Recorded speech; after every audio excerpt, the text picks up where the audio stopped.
How to make a poster in Canva. Hey guys, in this video, we will see how to make a poster in Canva.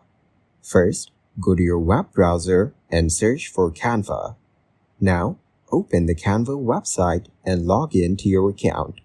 Here, click the Create a Design button on the top left side. Then, search for Poster and select the required poster option.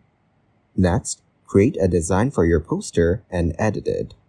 You can edit it using the tools on the top and also on the left side.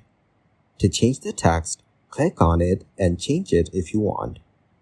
If you want, add more elements from the left side menu and adjust them on your poster. Then, go to the Upload option and click Upload Files to add your design.